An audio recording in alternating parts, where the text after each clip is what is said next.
चलें करें स्टार्ट, आवाज आ रही है ना सबके पास? जी सर। अच्छा देखो, इलेक्ट्रोकेमिस्ट्री पढ़ने से पहले इसके थोड़े से प्रीरिक्विजिट्स देख लेते हैं। You guys know what is redox reaction? Reaction in which both oxidation and reduction takes place. You guys know what is oxidation? ठीक है, इसको हम लोगों ने एएस में ऐसे याद किया था ना, ऑयल रिग ओ लेवल में भी पढ़ा हुआ है ये। सो oxidation is loss of electrons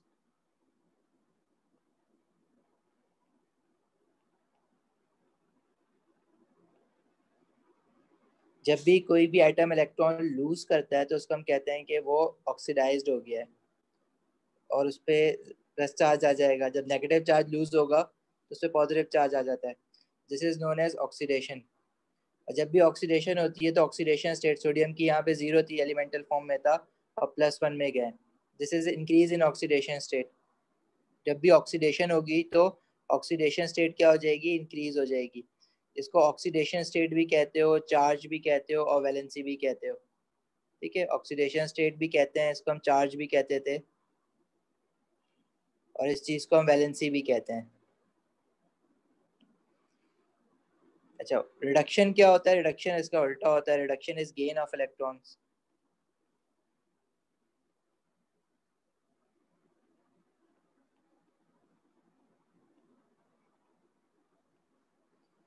जैसे अगर इसी इक्वेशन को उल्टा कर दो, Na+1 है, उसने 1 मोल ऑफ इलेक्ट्रॉन गेन करा तो वापस Na बन जाएगा। इसी तरह Cl जो है, फॉर एग्जांपल Cl2 था, वो 2 मोल ऑफ इलेक्ट्रॉन गेन करता है, क्या बन जाता है? 2 मोल ऑफ क्लोराइड आइन। इसमें क्या हो रहा है हमारे पास? ऑक्सीडेशन स्टेट को अगर देखो तो +1 से 0 गई सोडियम की, डिक्रीज इन ऑक्सीडेशन स्टेट। इसी तरह क्लोरीन की 0 है, 0 से -1 गई, that is again a decrease in oxidation state. अगर इसको समझने में मुश्किल हो कि इंक्रीज हो रहा है डिक्रीज हो रहा है, तो इस तरह से नंबर लाइन बनाया करो, -1 -2 1 2।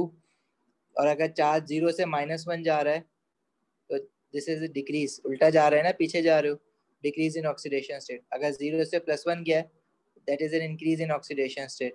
तो जब भी रिडक्शन होगा इलेक्ट्रॉन गेन होता है, जब भी इलेक्ट्रॉन गेन होगा तो ऑक्सीडेशन स्टेट क्या हो जाएगी? Decrease. Reduction is gain of electron and oxidation state इसमें क्या हो जाती है? डिक्रीज हो जाती है। सही है।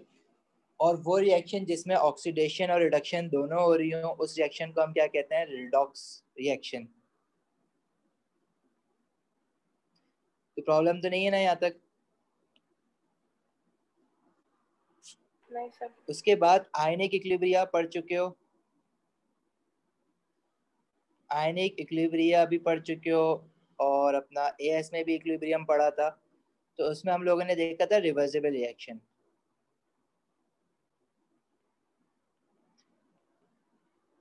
रिवर्सिबल रिएक्शन क्या होता है कि जो फॉरवर्ड भी जा रहा हो, बैकवर्ड भी जा रहा हो, रिएक्टेंट प्रोडक्ट में कन्वर्ट हो रहे हो और प्रोडक्ट वापस रिएक्टेंट में कन्वर्ट हो रहा हो।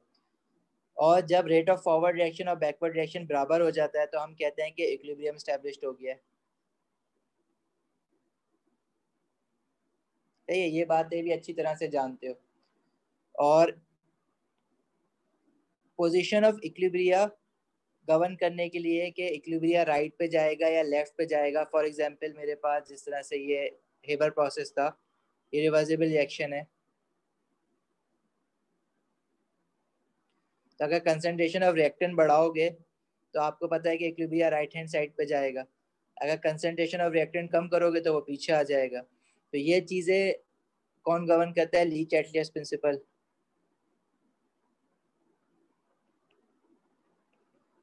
याद है सबको ली चैटलियस प्रिंसिपल क्या होता है, कैसे यूज करते हैं? ओ लेवल में भी देखा हुआ है, एएस में भी देखा हुआ है। अगर किसी को अभी भी नहीं पता तो बता दो ताकि मैं रिकॉल करवा दूं। अगर सबको पता है तो हम आगे चलते हैं। जी एहसन, एलिया, मार, जारा। पता है सर। सही है। तो ली चैटलियस प्रिंसिपल हमें ये बताता है कि इक्विलिब्रिया किस साइड पे शिफ्ट होगा। हम बेसिकली कंसंट्रेशन पे ज्यादा फोकस कर रहे हैं A2 में, अगर कंसंट्रेशन ऑफ अ रिएक्टेंट आप इंक्रीज करोगे तो इक्विलिब्रिया राइट हैंड साइड पे चला जाएगा, मोर प्रोडक्ट विल फॉर्म। अगर concentration of a reactant decrease करोगे तो इक्विलिब्रिया लेफ्ट हैंड साइड पे आ जाएगा। सिमिलरली अगर concentration of a product increase करोगे तो इक्विलिब्रिया लेफ्ट हैंड साइड पे आ जाएगा, और अगर concentration of a product decrease करोगे तो इक्विलिब्रिया राइट हैंड साइड पे शिफ्ट हो जाएगा। जहाँ पे इफेक्ट को कैंसिल आउट करना होता है वहां पे चला जाता है वो ली-चैटलियस प्रिंसिपल। ठीक है, ली-चैटलियस प्रिंसिपल की स्टेटमेंट एएस में आती थी लिखने के लिए, पेपर में A2 में भी आ जाती है, कम आई है लेकिन आ सकती है। क्या है ली-चैटलियस प्रिंसिपल की स्टेटमेंट की बता सकते हैं मुझे?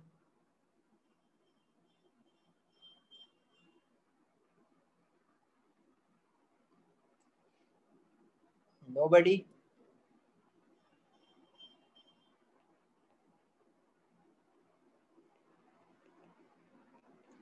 हाँ भाई, किसी को पता है ली-चैटलियस प्रिंसिपल को कैसे डिफाइन करते थे, क्या लिखते थे उसमें प्रिंसिपल में? ली-चैटलियस principal states that changing the reaction parameters such as concentration, pressure and temperature will shift the equilibrium in a way to oppose that change. सही है, यहाँ पे हम मेनली डील कर रहे हैं कंसंट्रेशंस को। इक्विलिब्रियम में भी कंसंट्रेशंस पे हमने फोकस किया था, रिएक्शन काइनेटिक्स में भी कंसंट्रेशन पे फोकस किया था, और यहाँ भी हम लोग ना कंसंट्रेशन पे ही फोकस रखेंगे अपना। तो changing the parameters of a reaction such as concentration, pressure and temperature will shift the equilibrium in such a way to oppose that change.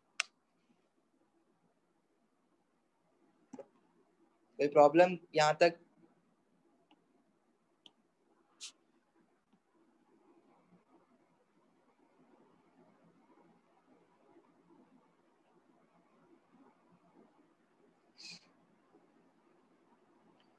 अच्छा, ओ लेवल में आप इलेक्ट्रोलिसिस पढ़ के आए हुए हो, एएस में इलेक्ट्रोलिसिस हमने नहीं पढ़ा था। देखो ये चैप्टर जो है ना, this is electrochemistry. O level में हमने पढ़ा था इलेक्ट्रोलिसिस, दिस इज डिफरेंट। चीजें वैसी हैं लेकिन ये दो कॉन्सेप्ट पूरे इंटायरली डिफरेंट हैं। इलेक्ट्रोलिसिस में क्या पढ़ते थे आप? कोई इलेक्ट्रोलाइट लेते थे। इलेक्ट्रोलाइट क्या होता है? जिसमें फ्री आयंस होते हैं, फ्री मूविंग आयंस। इलेक्ट्रोलाइट इसके पास फ्री आयंस होते हैं, जैसे aqueous solution of NaCl is an electrolyte. Aqueous solution of acid, they are all electrolytes. Acid are all electrolytes. सही है। इस इलेक्ट्रोलाइट में हम लोग दो इलेक्ट्रोड्स डिप करते थे और उन इलेक्ट्रोड्स को बैटरी से कनेक्ट करते थे। एक इलेक्ट्रोड को बैटरी के पॉजिटिव टर्मिनल से कनेक्ट किया, एक इलेक्ट्रोड को बैटरी के नेगेटिव टर्मिनल से कनेक्ट किया। जिस इलेक्ट्रोड को बैटरी के पॉजिटिव टर्मिनल से कनेक्ट करते थे उस पर पॉजिटिव चार्ज आता था, जिस इलेक्ट्रोड को बैटरी के नेगेटिव टर्मिनल से कनेक्ट करते थे उस पर नेगेटिव चार्ज आता था। एक इलेक्ट्रोड को हम कहते थे एनोड और दूसरी इलेक्ट्रोड को हम कहते थे कैथोड। जिस इलेक्ट्रोड पे पॉजिटिव चार्ज आता था उसको हम कहते थे एनोड इलेक्ट्रोलिसिस में, और जिस पे नेगेटिव चार्ज आता था उसको हम कहते थे कैथोड। होता क्या था इसमें? Within electrolyte there are free moving ions. जैसे NaCl है तो उसमें Na पॉजिटिव आयन होगा, Cl नेगेटिव आयन होगा, और due to the presence of water H positive ion और OH नेगेटिव आयन होगा। अब ये H positive ion OH negative ion कहाँ से आता था? ओ लेवल में तो हमें नहीं पता होता था, हम तो समझते थे वाटर है। और वाटर जब हमें नहीं पता होता था कि वाटर जो है वो खुद ही डिसोसिएट होता है आपस में और H3O पॉजिटिव और OH नेगेटिव आयन बनता है। H3O पॉजिटिव को अभी हमने A2 में एस्टेब्लिश किया कि for the sake of simplicity हम उसको H पॉजिटिव आयन ही लिखा करेंगे। तो ये जो बेसिकली H पॉजिटिव आयन और OH नेगेटिव आयन आता था ना, वो आता था from the dissociation of water molecule with in themselves. ठीक है, जिससे हमने आयनिक इक्विलिब्रियम में आयनिक प्रोडक्ट ऑफ वाटर भी बनाया है, KW। बहरहाल तो होता है क्या था कि जो पॉजिटिव चार्जेस हैं हमारे वो नेगेटिव इलेक्ट्रोड की तरफ जाएंगे, यानी कैथोड की तरफ जाएंगे। H पॉजिटिव और Na पॉजिटिव जो है उन्होंने कैथोड की तरफ जाना है। और जो हमारे नेगेटिव चार्जेस हैं वो पॉजिटिवली चार्ज इलेक्ट्रोड मतलब एनोड की तरफ चले जाएंगे। नेगेटिव चार्ज में कौन कौन है? Cl नेगेटिव और OH नेगेटिव। ठीक है, फिर हम कहते थे कि एनोड जो है ना वो डेफिशिएंट ऑफ इलेक्ट्रॉन है, जब तो उस पर पॉजिटिव चार्ज है ना। तो जो चार्जेस एनोड पे गए हैं जो कि पॉजिटिव जो नेगेटिव चार्जेस हैं जैसे कि Cl नेगेटिव और OH नेगेटिव, वो अपने इलेक्ट्रॉन्स जाके एनोड को डोनेट कर देंगे, दे देंगे एनोड को, मतलब लूज कर देंगे इलेक्ट्रॉन। और जब वो अपने इलेक्ट्रॉन लूज कर देंगे एनोड पे तो वो खुद क्या हो जाएंगे? लॉस ऑफ इलेक्ट्रॉन क्या होता है? ऑक्सीडेशन। तो एनोड की जो बेसिकली डेफिनेशन बनती है वो ये होती है कि it is a electrode where oxidation takes place. तो oxidation occurs at anode. Cl negative जाके जब ऑक्सीडाइज्ड होगा, जब अपना इलेक्ट्रॉन लूज करेगा तो वो Cl2 और 2 mole of electron. 2 mole of electron इसलिए क्योंकि जब Cl नेगेटिव इलेक्ट्रॉन लूज करेगा तो वो Cl अकेला नहीं रह सकता बल्कि Cl2 बना लेगा, and this will be like this. और OH नेगेटिव जब जाके अपना इलेक्ट्रॉन लूज करता है तो वो इक्वेशन हमें याद करनी पड़ती थी।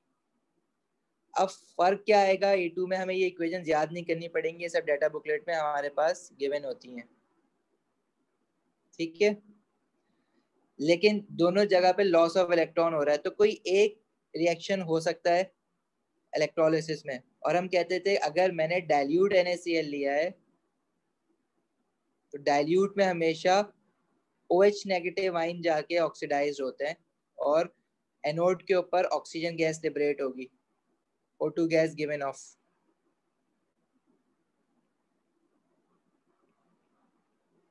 सही है।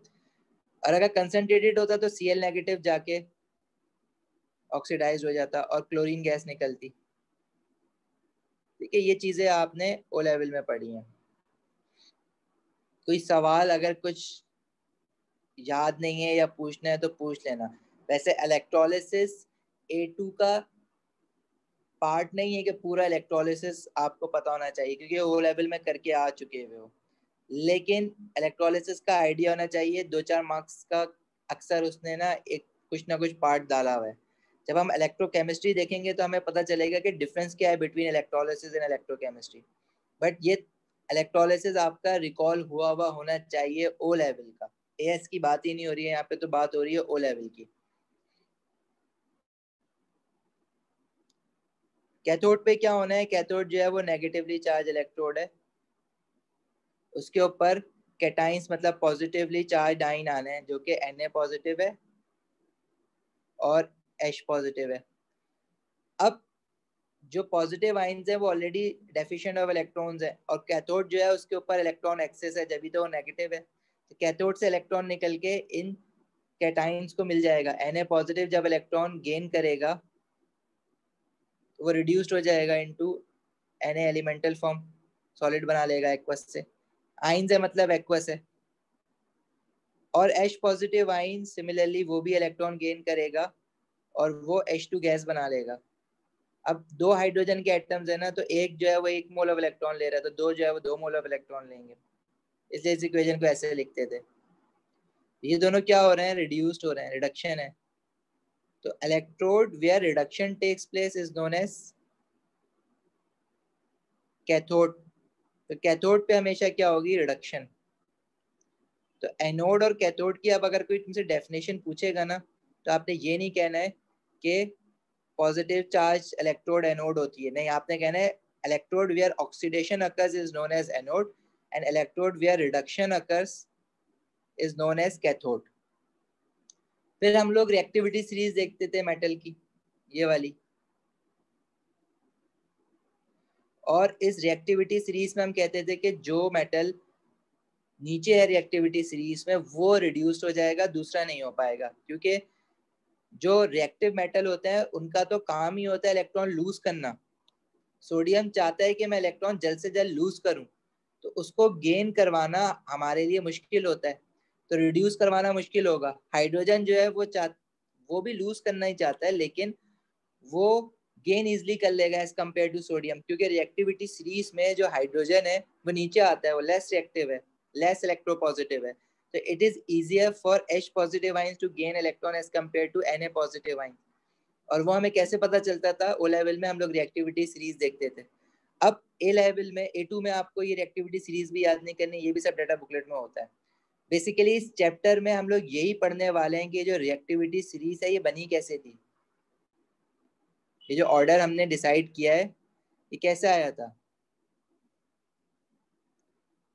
ठीक है, तो जो हमारे पास हाइड्रोजन है वो नीचे है, सोडियम ऊपर है, तो जो जितना नीचे होगा वो इजिली रिड्यूस हो जाएगा। सही। तो ये थोड़ा सा रिकैप था इलेक्ट्रोलिसिस का जो आप ओ लेवल में देखते हुए आए हो। ठीक है, और उसमें क्या होता था, कैथोड जो है वो अपना इलेक्ट्रॉन लूज करेगी और वो सोल्यूशन इलेक्ट्रोलाइट में दे देगी, एनोड जो है वो इलेक्ट्रॉन गेन करेगी, एनाइन से मतलब नेगेटिव चार्ज स्पीशीज से, क्लोराइड और OH नेगेटिव आयन से वो इलेक्ट्रॉन गेन करेगी और इलेक्ट्रॉन इसको दे देगी। ठीक है, और बैटरी से नेगेटिव चार्ज नेगेटिव टर्मिनल से निकल के कैथोड पे आ गया और फिर वापस जो है वो यहाँ से यहाँ चला जाएगा। इसलिए इलेक्ट्रोलाइट जो है वो इस पाथ को कंप्लीट कर रहा है। इसलिए हम कहते थे कि अगर यहाँ पे मैं बल्ब भी लगा दूं ना बीच में तो उसने भी जलना है, क्योंकि कंडक्शन हो रही है पूरी।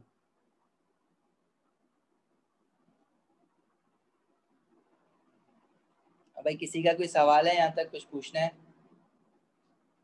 एहसन, एलिया, माँ, जारा, कोई कंफ्यूजन अगर यहाँ तक है, अगर कुछ रिकॉल नहीं हो पा रहा है वो लेवल का तो पूछ लो ताकि मैं अभी बता दूं। आगे फिर हम लोग आगे दूसरी डेप्थ में चले जाएंगे चीजों को लेके। नथिंग? नहीं सर। नहीं सर, सही है। अच्छा अच्छा, देखो अब होता क्या है, मेरे पास अगर कोई मेटल है, कॉपर है जैसे, अगर मैं कॉपर जो है ना, देखो जो भी मेटल होते हैं, मेटल जो है ना वो इलेक्ट्रोपॉजिटिव होते हैं। इलेक्ट्रोपॉजिटिव का क्या मतलब है कि they tend to lose electron, but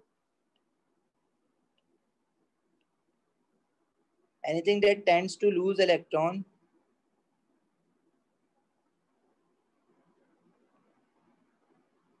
is electropositive। ठीक है, metals are electropositive in nature, उनकी ख्वाहिश होती है कि वो इलेक्ट्रॉन लूज करके जैसे स्टेबिलिटी में आ जाए। जैसे सोडियम है, it tends to lose electron, potassium है वो और जल्दी इलेक्ट्रॉन लूज करना चाहता है।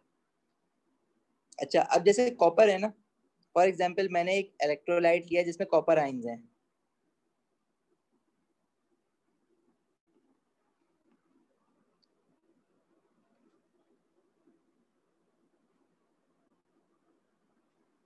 ठीक है, इस सॉल्यूशन के अंदर ना मेरे पास कॉपर आयंस है Cu2 पॉजिटिव।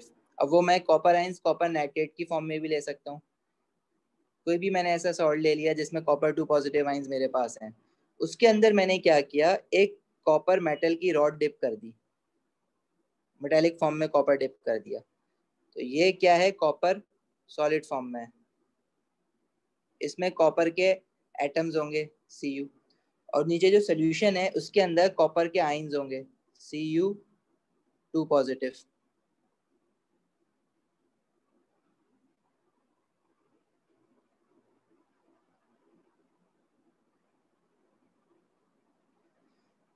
अच्छा, और रॉड के अंदर, या इसको इलेक्ट्रोड कह दो, इसमें कॉपर के एटम्स होंगे। अच्छा, होता क्या है कि कॉपर के जो रॉड के अंदर एटम्स है ना, वो अपना इलेक्ट्रॉन लूज करने की कोशिश कर रहे होंगे और जल्द से जल्द ऑक्सीडाइज होने की कोशिश कर रहे होंगे।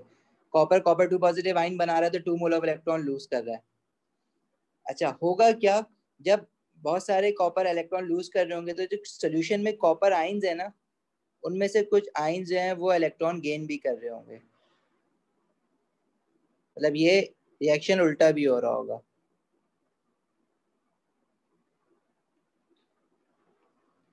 तो जो पहला वाला केस बन रहा है जहां पे इलेक्ट्रॉन लूज हो रहे हैं उसको हम क्या कहेंगे, ऑक्सीडेशन। और जो दूसरा वाला केस बन रहा है वहां पे गेन ऑफ इलेक्ट्रॉन हो रहा है, तो उसको हम क्या कह देंगे, रिडक्शन। ठीक है, पहले क्या हो रहा है, गेन ऑफ इलेक्ट्रॉन्स ना, this is sorry loss of electrons है ऊपर,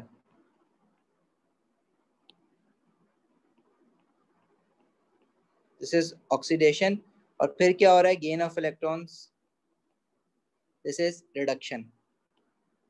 अच्छा, इस सॉल्यूशन के अंदर ना दोनों रिएक्शन हो रहे हैं, तो इसको मैं यूं भी लिख सकता हूँ ना, copper 2 positive gain 2 mole of electron, ये रिएक्शन आगे जाएगा तो कॉपर बन जाएगा, और यही रिएक्शन जब पीछे आएगा तो कॉपर सॉलिड से वापस अपनी आयनिक फॉर्म यानी एक्वस में आ जाएगा सॉल्यूशन में। तो ये एक रिवर्सिबल रिएक्शन बन रहा है, सही है। जब ये रिएक्शन आगे जा रहा है तो ये क्या हो रही है, रिडक्शन। जब ये रिएक्शन पीछे आ रहा है तो क्या हो रही है, ऑक्सीडेशन। सही है। एक वक्त आएगा कि रेट ऑफ फॉरवर्ड रिएक्शन बराबर हो जाएगा रेट ऑफ बैकवर्ड रिएक्शन के, क्योंकि रिवर्सिबल रिएक्शन है ना। जब इक्विलिब्रियम एस्टेब्लिश्ड हो जाएगा तो rate of forward reaction when becomes equal to rate of backward reaction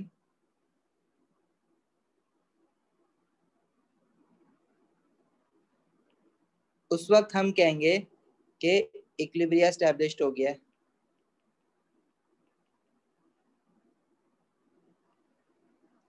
सही है। और इस इक्विलिब्रियम में जब रिएक्शन आगे जा रहा है तो रिडक्शन हो रही है, पीछे आ रहा है तो ऑक्सीडेशन हो रही है। तो ऐसे इक्विलिब्रियम को हम कहेंगे कि जिस इक्विलिब्रियम में रिडक्शन और ऑक्सीडेशन दोनों हो रही हैं, मतलब वो क्या हो रहा है, रिडॉक्स। और इसमें इक्विलिब्रियम एस्टैब्लिश्ड हो रहा है तो इसका पूरा नाम क्या हो जाएगा, रेडॉक्स इक्विलिब्रियम। सही, यहाँ तक बात क्लियर है। Yes, sir.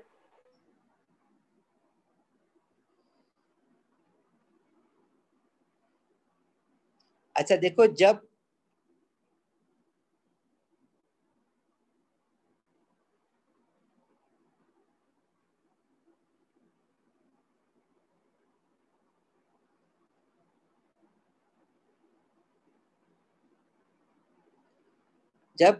ऑक्सीडेशन हो रही है तो जो कॉपर यहाँ पे एलिमेंटल फॉर्म में है वो लूज करके इलेक्ट्रॉन कॉपर आयनिक फॉर्म में आ रहा है, तो वो जो अपने इलेक्ट्रॉन लूज कर रहा है वो इस इलेक्ट्रोड के ऊपर लूज कर रहा है। और अगर किसी तरह मैं इस इलेक्ट्रोड से इलेक्ट्रॉन मूव करवा दूं तो फ्लो ऑफ इलेक्ट्रॉन करंट बन जाता है। अब फॉर एग्जांपल ये जो मैंने बनाया ना, मैंने कॉपर के सॉल्यूशन में, कॉपर आयंस के सॉल्यूशन में कॉपर को डिप कर दिया, तो ये इसको हम कहते हैं कि हमने एक हाफ सेल बना लिया है। This is known as half cell. क्यों हाफ सेल कहते हैं थोड़ी देर में क्लियर हो जाएगा। फुल सेल या कंप्लीट सेल इसको क्यों नहीं कहते हैं, हाफ सेल इसको क्यों कहते हैं, थोड़ी देर में क्लियर हो जाएगा। अब अगर कॉपर के अलावा आप कोई और मेटल लो, जैसे जिंक की बात करें,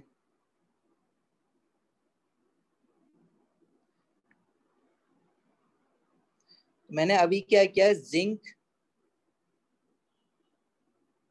के आयंस के सॉल्यूशन में, मतलब जिसके अंदर जिंक Zn2 पॉजिटिव आयंस हो, उसके अंदर एक जिंक रॉड मैंने डिप कर दिया है जिसमें जिंक एलिमेंटल फॉर्म में होगा, तो इसमें भी यही इक्विलिब्रियम एस्टैब्लिश्ड हो जाएगा। जैसे कॉपर हाफ सेल में क्या होगा, ए Cu2 positive 2 mole of electron gain या लूज करके Cu बना रहा होगा। इसी तरह जो मेरा जिंक हाफ सेल होगा उसके अंदर Zn2 positive 2 mole of electron gain करके रिड्यूस होकर जिंक भी बना रहा होगा, और जिंक एलिमेंटल फॉर्म से इलेक्ट्रॉन लूज करके ऑक्सीडाइज्ड होके वापस बैकवर्ड भी जा रहा होगा ये रिएक्शन। ठीक है। अच्छा, तो ये दूसरा वाला जो हो जाएगा मेरे पास वो भी हाफ सेल कहलाएगा, उसको हम कहेंगे कि ये जिंक हाफ सेल है, कि इसमें सिर्फ जिंक का एलिमेंट है या जिंक का आयन है। इसी तरह जो पहला वाला है उसको हम कहेंगे कि कॉपर हाफ सेल है। सही, यहाँ तक कोई कंफ्यूजन किसी को?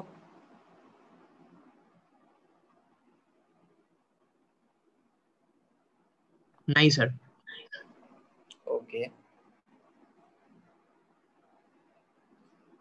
अब मैं एक काम करता हूँ, इस कॉपर हाफ सेल को और जिंक हाफ सेल को ना कनेक्ट कर देता हूँ। कनेक्ट कैसे करूंगा, ये मैंने पहले कॉपर का हाफ सेल बनाया, फिर मैंने जिंक का हाफ सेल बनाया। कॉपर के हाफ सेल में इलेक्ट्रोड कॉपर की है और इसमें जो आइंस हैं वो कॉपर के आइंस हैं, कॉपर 2 पॉजिटिव आइन। आइंस की स्टेट सिंबल हमेशा एक्वस होती है, याद रखना। जिंक की रॉड है और इसमें जो इलेक्ट्रोलाइट है उसमें जो आइंस हैं वो जिंक 2 पॉजिटिव आइंस हैं। सही है, ये डिप्ट हैं अपने अपने आयनिक सॉल्यूशन में। अच्छा जी, और फिर मैंने क्या करा कि यहाँ से एक वायर लिया कॉपर से और उसको कनेक्ट कर दिया जिंक की रॉड से। तो बताइए क्या होगा। देखो कॉपर हाफ सेल में दोनों रिएक्शन हो सकते हैं ये वाले, इसी तरह जिंक हाफ सेल में भी ये दोनों रिएक्शन हो सकते हैं। वो ऑक्सीडाइज भी हो सकता है, रिड्यूस भी हो सकता है। इक्विलिब्रियम एस्टैब्लिश्ड हुआ है, अभी दोनों की रेट ऑफ फॉरवर्ड और बैकवर्ड बराबर हो रहा है, दोनों रिएक्शन हो रहे हैं। जब आप दोनों एक दूसरे को कनेक्ट करोगे ना, तो वो एटम, वो एलिमेंट जो कि इलेक्ट्रॉन ज्यादा जल्दी लूज कर सकता है, वो इलेक्ट्रॉन लूज करेगा, दूसरे वाले को मजबूरन गेन करने पड़ेंगे। अब कौन सा एलिमेंट या कौन सा मेटल जल्दी इलेक्ट्रॉन लूज करता है, वो जो ज्यादा इलेक्ट्रोपॉजिटिव होता है या जो ज्यादा रिएक्टिव होता है। ठीक है, मेटल्स की रिएक्टिविटी किस चीज पे डिटरमिन करती है कि वो कौन सा कितना ज्यादा इलेक्ट्रोपॉजिटिव है। Metal that is able to lose electron more quickly is considered to be more reactive. तो जिंक जो है ना, अभी तो फिलहाल मैं बता रहा हूँ कि zinc is more reactive than copper. अगर लेट्स से ये चीज हमें नहीं पता थी, हमें पता कैसे चला कि zinc is more reactive than copper, वो हमें इलेक्ट्रोकेमिस्ट्री से ही पता चला बेसिकली। जब मैंने इन दोनों के हाफ सेल कनेक्ट कर दिए ना, तो व्हाट आई ऑब्जर्व कि जिंक ने जो है ना अपना इलेक्ट्रॉन लूज करा, मतलब जिंक जो है ना वो ऑक्सीडाइज्ड हुआ और उसकी इक्वेशन जो है वो ये बन जाएगी, फिर ऑक्सीडेशन वाली मैंने अलग करके लिख दी। और जो कॉपर है ना वो रिड्यूस्ड हुआ, कॉपर ने इलेक्ट्रॉन गेन करे। तो जो जिंक ने इलेक्ट्रॉन लूज करे ना, वो जिंक जो है वो यहाँ से यहाँ आ गया, Zn2 पॉजिटिव आइन बन गया और अपने इलेक्ट्रॉन जो है ना उसने अपनी इलेक्ट्रोड पे छोड़ दिया। कॉपर ने ये इलेक्ट्रॉन गेन करे, ये इलेक्ट्रॉन यहाँ से निकलेगा, कॉपर के पास जाएगा, कॉपर आइंस सॉल्यूशन में विल गेन इलेक्ट्रॉन, और ये जो नेगेटिव यहाँ पे आए ना, ये नेगेटिव निकल के यहाँ चले जाएंगे। ठीक है, और कॉपर आइंस इलेक्ट्रॉन गेन करके कॉपर सॉलिड बनके डिपॉजिट हो जाएगा। तो जिस इलेक्ट्रोड से इलेक्ट्रॉन निकल रहे हैं वो क्या कहलाएगी, पॉजिटिव हो जाएगी। इसको फिर मैं पॉजिटिव डाल दूंगा क्योंकि इलेक्ट्रॉन निकल के जा रहे हैं ना यहाँ से कॉपर आइंस के पास, और इलेक्ट्रॉन आ कहाँ से रहे, जिंक जो है वो अपना इलेक्ट्रॉन लूज करके जिंक आइंस की फॉर्म में आता जा रहा है। तो बेसिकली हुआ क्या कि जिंक ने इलेक्ट्रॉन लूज करे और कॉपर ने इलेक्ट्रॉन गेन करे। और अगर मैं इनके बीच में एक वायर लगा दूं ना, तो इलेक्ट्रॉन मूव होंगे from zinc half cell to copper half cell. सही है, यहाँ तक चीज समझ आई है।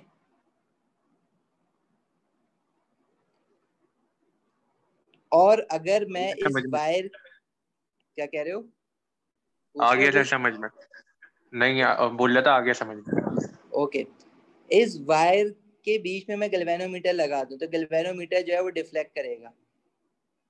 मतलब आपने जब आप इलेक्ट्रोलिसिस पढ़ रहे थे तो आप इलेक्ट्रोलाइटिक सेल में बैटरी लगा रहे थे, करंट दे रहे थे, इलेक्ट्रोलाइट को डिकम्पोज करा रहे थे। यहाँ पे आपने दो मेटल के, अलग अलग मेटल के हाफ सेल लिए और उन हाफ सेल को जब आपस में कनेक्ट किया तो इलेक्ट्रॉन एक हाफ सेल से निकला। कौन से वाले हाफ सेल से निकलेगा, उस वाले हाफ सेल से जो एलिमेंट मोर इलेक्ट्रोपॉजिटिव या मोर रिएक्टिव है, मोर रिएक्टिव, या इसको मोर एक्यूरेटली हम कहते हैं कि मोर इलेक्ट्रोपॉजिटिव है, जो कि इलेक्ट्रॉन लूज करना जल्दी पसंद करता है। ठीक है, और वो जाएगा लेस रिएक्टिव के पास जो कि इलेक्ट्रॉन गेन करना पसंद करता है। कॉपर गेन करना पसंद नहीं करता, लेकिन कॉपर की मजबूरी है कि वो जिंक के सामने आ गया है, तो अब उसको गेन करना पड़ेगा। Zinc is more reactive, zinc will lose electron readily and copper has to accept it. तो इलेक्ट्रॉन जो है ना वो फ्लो हो रहा है from zinc half cell to copper half cell, और इलेक्ट्रॉन आया कहाँ से? जिंक रॉड से आया, जिंक के जो एलिमेंट थे उसने इलेक्ट्रॉन लूज करते गए और हमारे पास वो मूव होके कॉपर हाफ सेल तक आ गए। तो फ्लो ऑफ इलेक्ट्रॉन तो हमें मिल गया ना, और जब भी हमें फ्लो ऑफ इलेक्ट्रॉन मिल गया तो बेसिकली हमें तो करंट मिल गया। तो इलेक्ट्रोलिसिस में हम बेसिकली बैटरी लगा रहे थे, करंट दे रहे थे उसको। इलेक्ट्रोकेमिस्ट्री में हम बैटरी लगा नहीं रहे हैं बल्कि बैटरी बना रहे हैं, ठीक है। तो this is known as electrochemistry. ये पार्ट आप छोटा सा पढ़ते हो ओ लेवल इलेक्ट्रोलिसिस के एंड में, आपने बिल्कुल शॉर्ट में आखिर में आप इलेक्ट्रोकेमिस्ट्री पढ़ते हो जिसमें आप बैटरी बना रहे होते हो, उसको हम कहते हैं इलेक्ट्रोकेमिस्ट्री। तो we take two half cells, एक रिएक्टिव मेटल का एक लेस रिएक्टिव मेटल का, व्हेन वी कनेक्ट देम तो electrons flows from more reactive metal to less reactive metal. मतलब वो जो ऑक्सीडाइज्ड होता है वहां से इलेक्ट्रॉन निकलेगा और कौन से हाफ सेल पे जाएगा जो कि रिड्यूस्ड होता है। तो ऑक्सीडाइज्ड कौन सा हुआ है? जिंक वाला हुआ है, और रिड्यूस्ड कौन सा हुआ है? कॉपर वाला हुआ है। इससे मुझे ये भी पता चल गया, अगर मैं गैल्वेनोमीटर मैंने लगाया हुआ है तो गैल्वेनोमीटर की जो डिफ्लेक्शन जिस तरफ है मैं समझ जाऊंगा कि इलेक्ट्रॉन वहां से दूसरी साइड पे फ्लो हो रहा है। अगर गैल्वेनोमीटर कॉपर हाफ सेल की तरफ डिफ्लेक्ट हो रहा है तो it means electron must be flowing from the zinc half cell to the copper half cell, so it means zinc is being oxidized, and I can for sure say now that zinc is more reactive than copper, that's why it is losing electron more readily than copper, ठीक है। इसलिए copper को मजबूरन gain करना पड़ रहा है। तो आई पुट एट गैल्वेनोमीटर, इससे मुझे आइडिया पता चला कि जिंक इज मोर रिएक्टिव। और मैंने इलेक्ट्रोकेमिकल सीरीज जब बनाई थी रिएक्टिविटी सीरीज ऑफ मेटल की, तो उसमें मैंने जिंक को फिर ऊपर रखा और कॉपर को नीचे रखा, ठीक है। तो अब आहिस्ता आहिस्ता चीजें क्लियर होती जाएंगी ना ये। अच्छा, अब देखो इलेक्ट्रॉन फ्लो कराने के लिए तो मुझे कंप्लीट पाथ चाहिए ना। अब the path is still not complete. Zinc half cell से निकल के ऊपर से होके तो इलेक्ट्रॉन आ गया कॉपर हाफ सेल तक, लेकिन बीच में तो कुछ भी नहीं है ना। तो इस बीच में पाथ को कंप्लीट करने के लिए हम लोग क्या लगाते हैं? Salt bridge. और जो सॉल्ट ब्रिज होता है वो समझ लो कि एक तरह का फिल्टर पेपर है। उस फिल्टर पेपर को हम डिप करते हैं किसी सॉल्ट सोल्यूशन में, सॉल्युबल सॉल्ट सोल्यूशन में, जैसे पोटेशियम नाइट्रेट जिसमें आयंस हो, ठीक है। और उसके दोनों एंड जो है ना हम इलेक्ट्रोलाइट में डिप कर देते हैं। कंटिन्यूअस फिल्टर पेपर होगा, इसको हम कहते हैं सॉल्ट ब्रिज,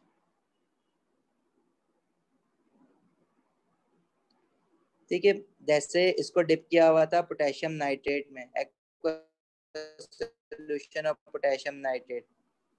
तो ये सॉल्ट ब्रिज करता है क्या है? देखो जिंक हाफ सेल में क्या होगा? पॉजिटिव आयंस बढ़ जाएंगे इलेक्ट्रोलाइट में, क्योंकि Zn2 पॉजिटिव इलेक्ट्रोलाइट में आ रहा है ना ऑक्सीडाइज हो होके। तो नाइट्रेट एनाइन यहाँ से अंदर चला जाएगा, NO3 नेगेटिव चला जाएगा इसको बैलेंस करने के लिए। और कॉपर हाफ सेल में क्या होगा? कॉपर 2 पॉजिटिव आयन रिड्यूस्ड होके एलिमेंटल फॉर्म में आ रहा है, तो पॉजिटिव आयन कम हो जाएंगे, तो यहाँ से पोटेशियम आयन के पॉजिटिव आयन अंदर चला जाएगा बैलेंस रखने के लिए। इस तरह से हम कहेंगे कि सर्किट कंप्लीट हो गया है and electrons will flow from zinc to copper. अब हमें फ्लो ऑफ करंट तो ऊपर मिल गया ना, जहाँ पे मैंने गैल्वेनोमीटर लगाया हुआ है वहां पे मैं एक बल्ब लगा दूं तो बल्ब जलना शुरू हो जाएगा। मैंने कहा मैं गैल्वेनोमीटर हटा के इसकी जगह बल्ब लगा देता हूँ, क्योंकि इलेक्ट्रॉन्स तो फ्लो हो रहे हैं तो बल्ब जलेगा। बल्ब जलेगा तो मैंने क्या बना लिया? मैंने इलेक्ट्रिसिटी बना ली है, सही है।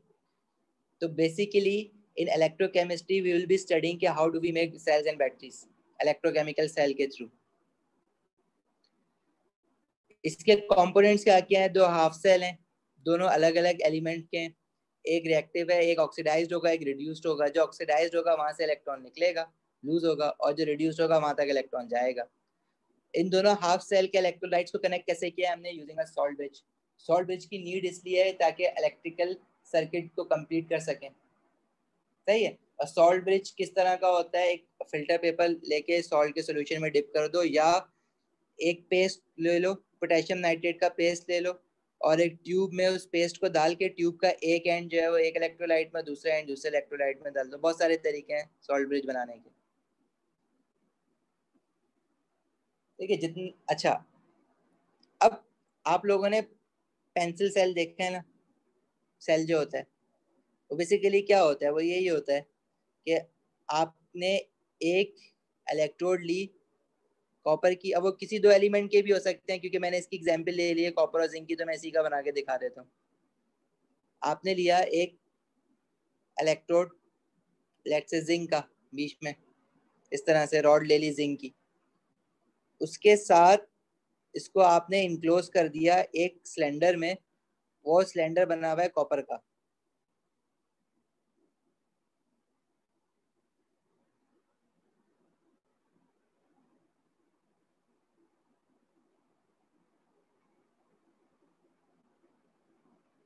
बहुत बुरा बन रहा है ये, काम चलाओ।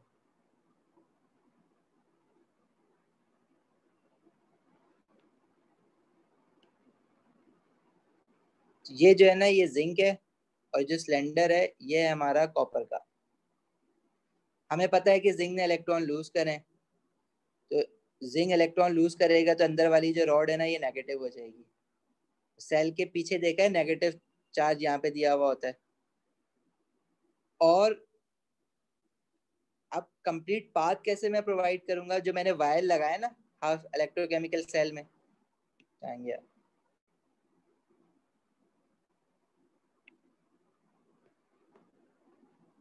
देखो, ये जो वायर लगाया है मैंने, इस वायर की जगह पे मैं कुछ भी कनेक्ट कर दूं। यहाँ पे मैंने बल्ब लगा दिया और सेल के पॉजिटिव टर्मिनल से यहाँ इसको कनेक्ट कर दिया।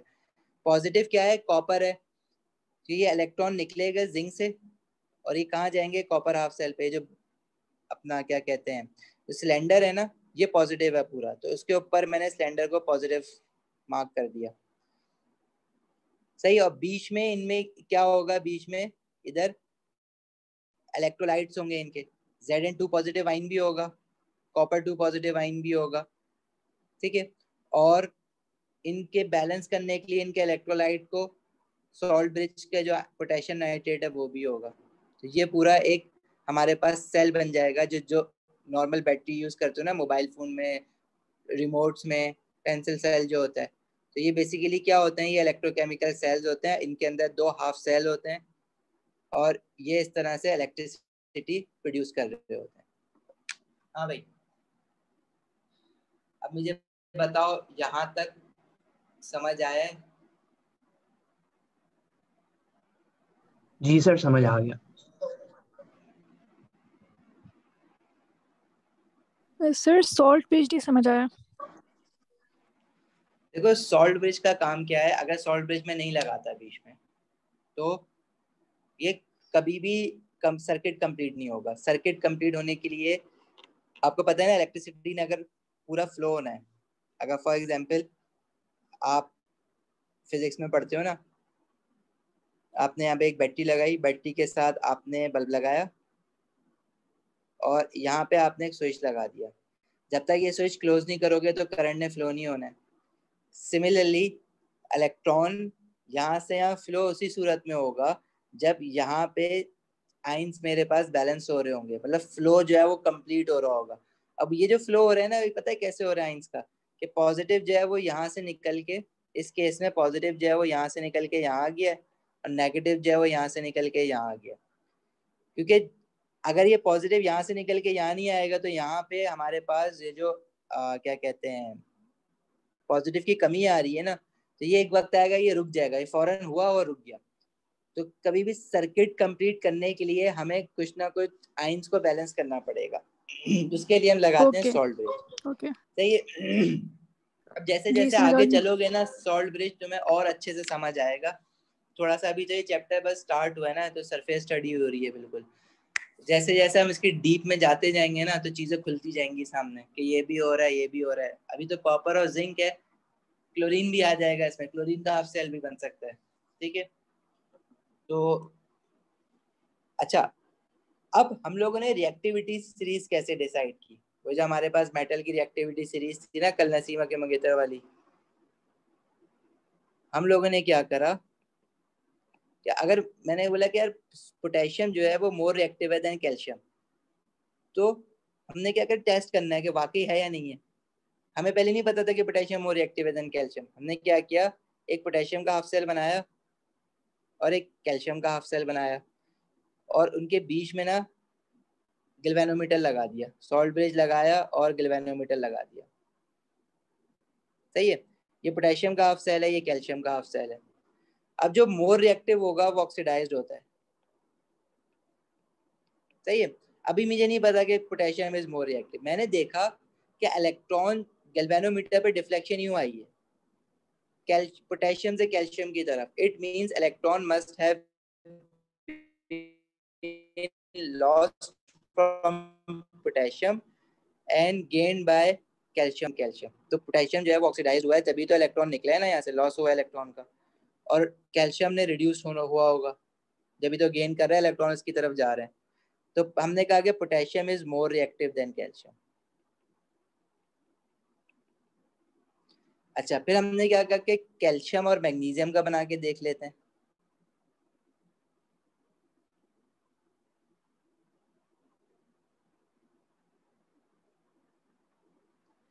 तो ये हमने कैल्शियम का कर दिया, ये मैग्नीशियम का, अगेन सॉल्ट ब्रिज लगाया और इधर वायर लगाया और गैल्वेनोमीटर लगाया।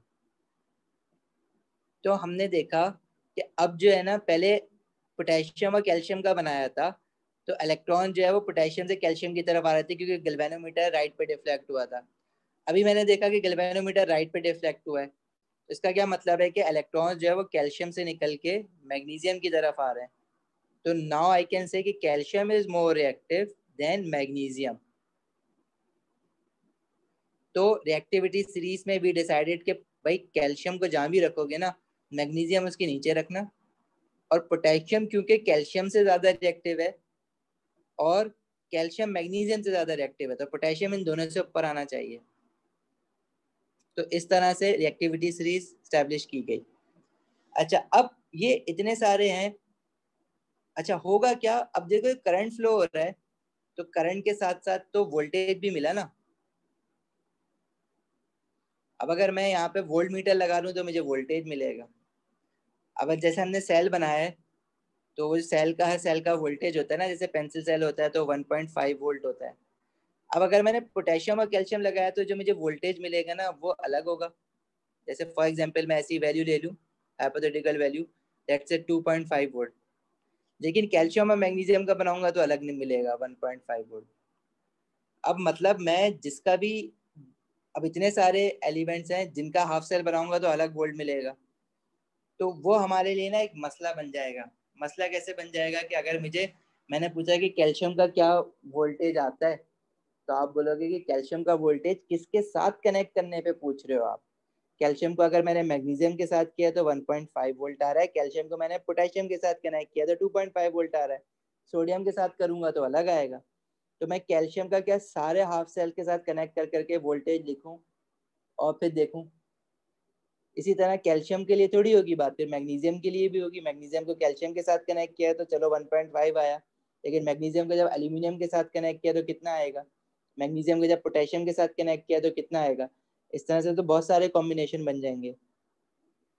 तो इस चीज को अवॉइड करने के लिए क्या करा गया, उन्होंने बोला कि किसी एक एलिमेंट को ना हम स्टैंडर्ड ले लेते हैं और उसके साथ कनेक्ट कर करके सबके वोल्टेज बना लेते हैं, और जिसको हम स्टैंडर्ड लेंगे ना उसके हाफ सेल को हम वोल्टेज की वैल्यू 0 दे देंगे। सही है, उसको हम 0 वोल्ट कह देंगे। बाकी उसके साथ कनेक्ट कर करके जो भी वैल्यू आएगी ना, अब अगर इलेक्ट्रॉन वहां से दूसरे की तरफ जा रहे हैं तो हम उसको वैल्यू जो है वो पॉजिटिव में दे देंगे वरना नेगेटिव में दे देंगे। अभी आहिस्ता आहिस्ता आ जाएगी बात समझ। तो उन्होंने कहा कि भाई कौन से एलिमेंट के हाफ सेल को तो पहले तो हम 0 वोल्ट कह दें। तो उन्होंने बोला कि सबसे अच्छा एलिमेंट वो होगा जिसके पास इलेक्ट्रॉन मिनिमम होंगे। ठीक है, और मिनिमम इलेक्ट्रॉन पीरियोडिक टेबल में किस एलिमेंट के पास है, नाम लो।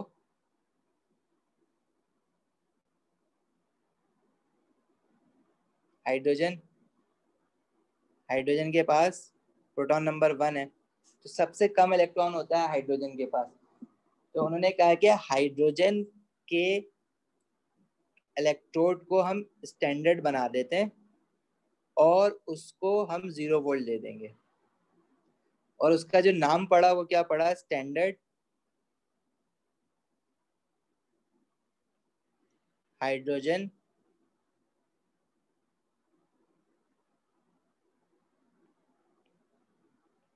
इलेक्ट्रोड, सही है। इसको हम लोग SHE इनिशियल से इसके शी भी कहते हैं, ठीक है।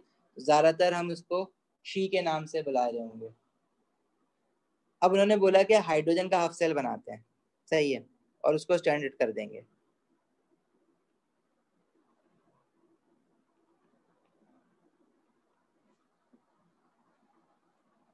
समझ आई? यहाँ तक कोई क्वेश्चन है, कुछ पूछना है? नहीं सर। पक्की बात है, किसी को कुछ नहीं पूछना?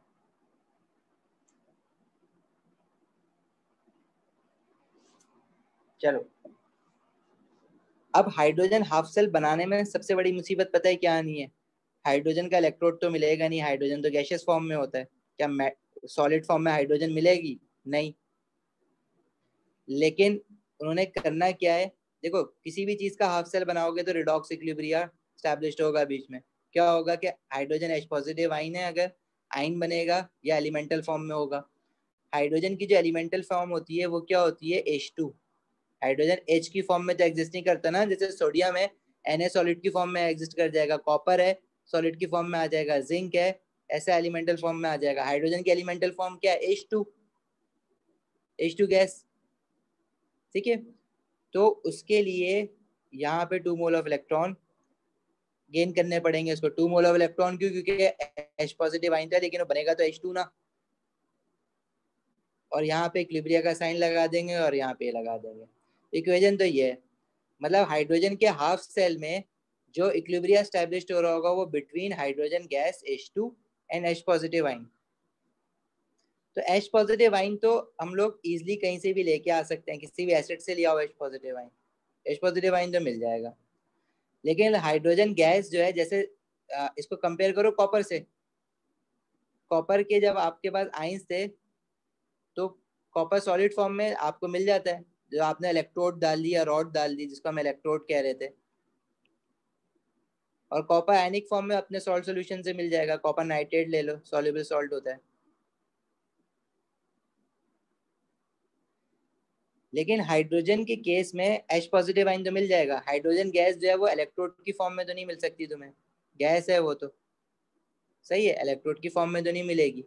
लेकिन हमें जो है ना ये रिएक्शन करवाना है बिटवीन हाइड्रोजन गैस और H पॉजिटिव आइन, मतलब इक्विलिब्रिया में एस्टैब्लिश कराना है between H positive ions and hydrogen gas molecules. उसके लिए हम क्या करेंगे,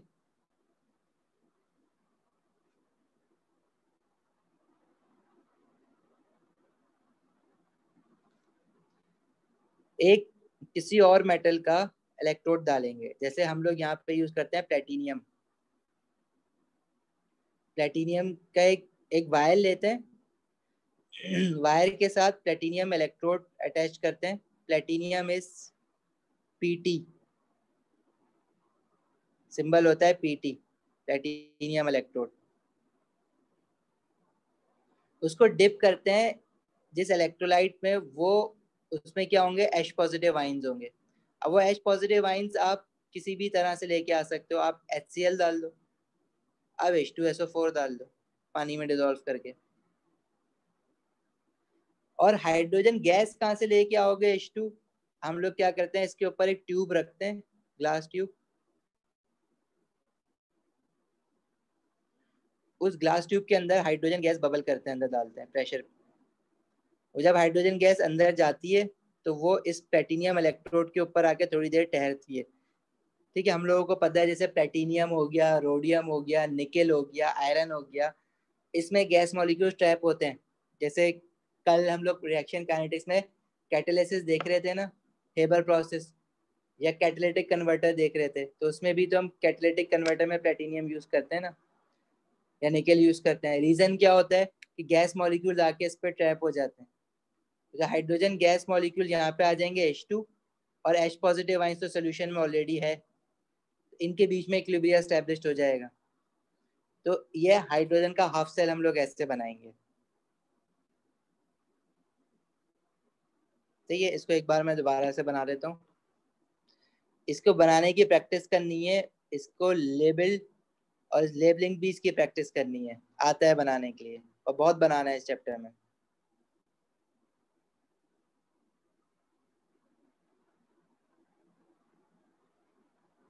this is standard hydrogen electrode she. क्या करोगे, एक हाफ सेल लोगे, उस हाफ सेल के अंदर एक wire attached with platinum electrode, उसके ऊपर एक ग्लास ट्यूब लगाओगे, उस ग्लास ट्यूब के अंदर हाइड्रोजन गैस बबल करोगे, सही है, और नीचे जो इलेक्ट्रोलाइट लिया है उसको H पॉजिटिव आइंस होना चाहिए उसमें। अच्छा, ये सारा का सारा हम कह रहे हैं स्टैंडर्ड, तो स्टैंडर्ड कंडीशंस पे ये हाफ सेल बनाएंगे। अब स्टैंडर्ड कंडीशंस आप लोगों को पता है कि प्रेशर, स्टैंडर्ड प्रेशर क्या होता है, 1 एटमॉस्फेयर। कोई भी कंसंट्रेशन अगर इन्वॉल्व है और अगर मुझे स्टैंडर्ड करना है उसको, तो वो हर चीज की कंसंट्रेशन 1 मोल पर डेसीमीटर क्यूब होनी चाहिए, सही है। टेम्परेचर जो है वो 298 केल्विन या 25 डिग्री सेल्सियस होना चाहिए, ठीक हुआ। अच्छा, तो जो मैं H पॉजिटिव आइंस ले रहा हूँ ना, उसकी कंसंट्रेशन 1 मोल पर डेसीमीटर क्यूब लेनी है।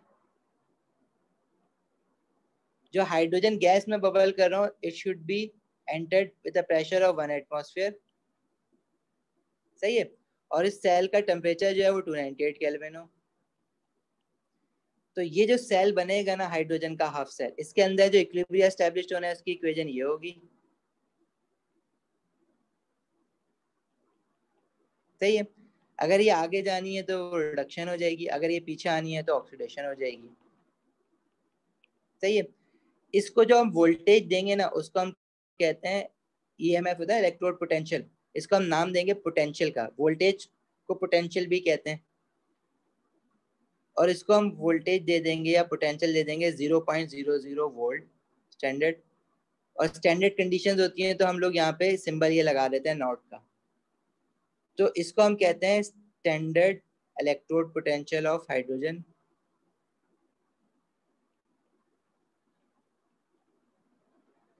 Electrode potential of standard hydrogen electrode that is she, और इस हाफ सेल को हम क्या कहते हैं, स्टैंडर्ड हाइड्रोजन इलेक्ट्रोड। अब बाकी जितने भी एलिमेंट्स के हाफ सेल बनेंगे ना, हम शी के साथ कनेक्ट कर करके उसका वोल्टेज निकाल लेंगे। शी को हमने दे दिया 0। अब अगर शी के साथ मैं जिंक का हाफ सेल कनेक्ट कर दूं,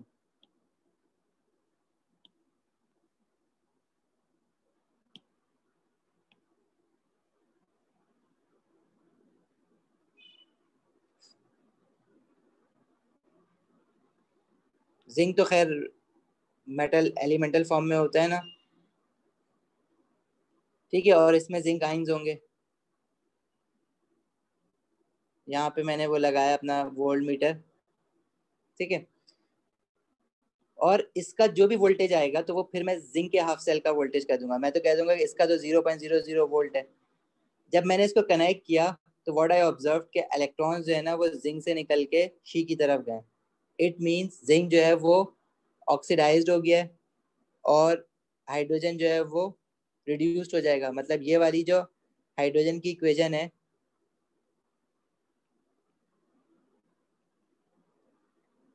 वो रिडक्शन की फॉर्म में जाएगी, मतलब आगे जाएगी, वो ये बन जाएगा 2H positive will gain 2 mole of electron to form H2, और जो जिंक वाली हाफ सेल की इक्वेशन है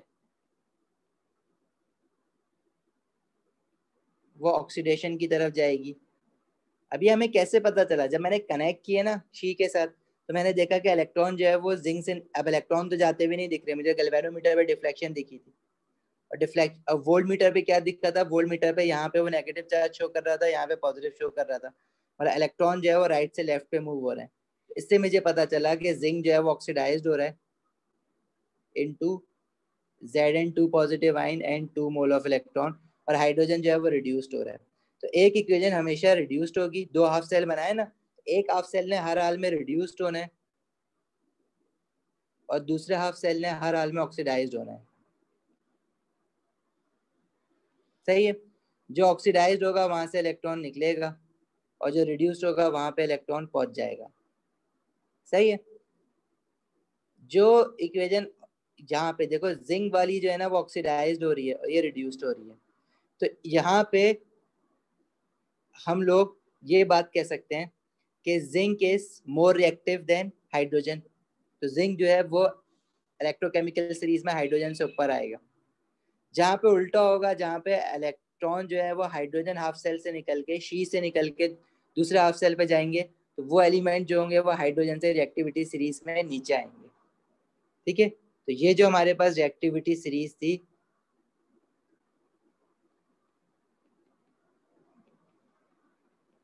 जिसमें हाइड्रोजन यहाँ पे है और वो एलिमेंट जो हाइड्रोजन से नीचे आ रहे हैं,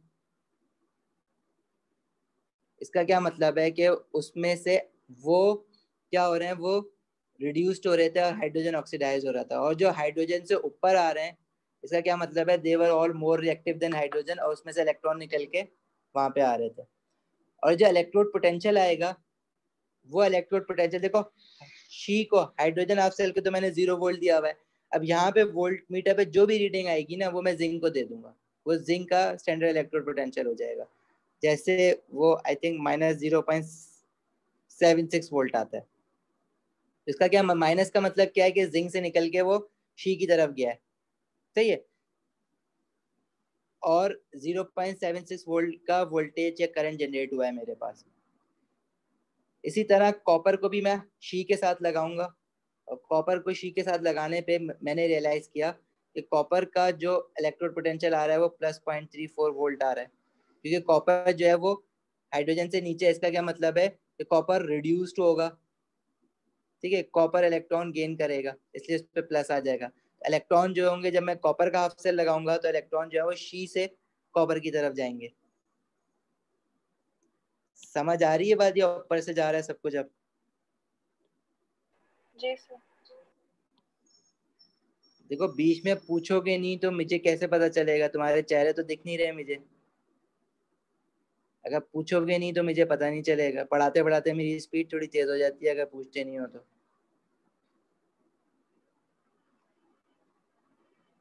अगर मैंने यहाँ पे कॉपर लगा दिया है, तो मैंने क्या देखा लगाने के बाद कि इलेक्ट्रॉन जो है ना वो अब हाइड्रोजन से निकले हाफ सेल से कॉपर की तरफ गए।